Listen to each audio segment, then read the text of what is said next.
Could you do this for me, because my hand's shaking? I'll do my best. You want to do the whole thing? Yeah, okay.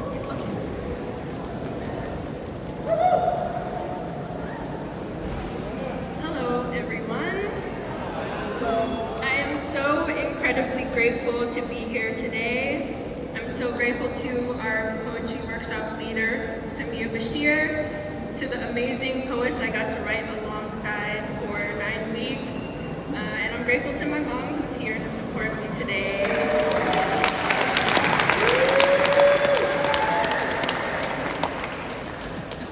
On the note of gratitude, I would like to share this first poem called The Small Things. My gratitude list used to consist of grand things like, I'm happy to be alive. Lately, I've been looking closer. I forgot my earphones at home, glad just to catch things like a little black boy telling his mom in the supermarket, don't even worry about it, my love. I got a whole $5 in my bank account. She looks at me with heavy eyes, sucks her teeth, but throws the pack of gushers in the cart anyways. My gratitude list used to consist of self-love proclamations like, I'm happy that I'm me. And I stopped searching for the unfamiliar inscription in the mirror.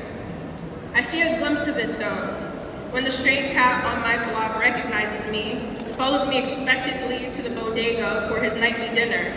He looks up into my eyes as if stating, surely today you. My gratitude list used to consist of the basics, like I'm happy that I'm safe, which feels comparatively true actually. Tisking my teeth at white people competing in Naked and Afraid. Africa strikes back. I cackle a horrible laugh, wrapped in my warm blanket, when they say things like, I never knew Africa could be so cold. Or, Africa is the ultimate survival challenge. I collect these small things instead because my gratitude list used to be a prayer for all the things I needed to feel to get by. My gratitude list used to be a daily aphorism hypnosis. My gratitude list used to be a wishing well.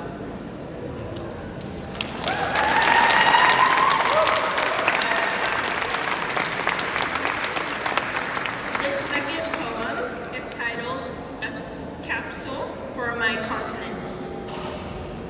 I honestly imagined you opened this sooner than 2075, as inscribed on this canister's sides, because the end is nigh or another genocide looms in quoted headlines, creeping towards you.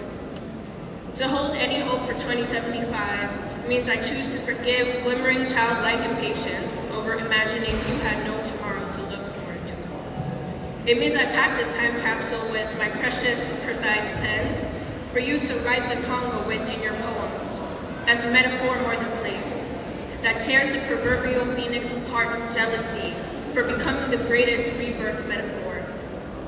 Hope is this cracked iPhone I packed, with its bad train ride, notes app poetry, is the gold Fulani earrings that balance the blazers to the job interviews, is the Yusun Nur CD, the song Immigré that ancestors loved and carried to America, is this annotated to hell Americana copy, is this Cafe Bustelo can holding my waist bead collection.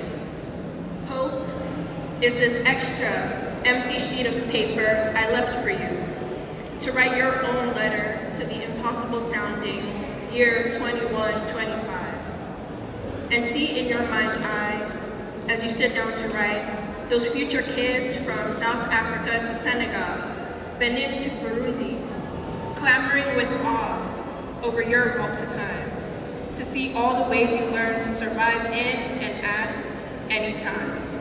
Thank you.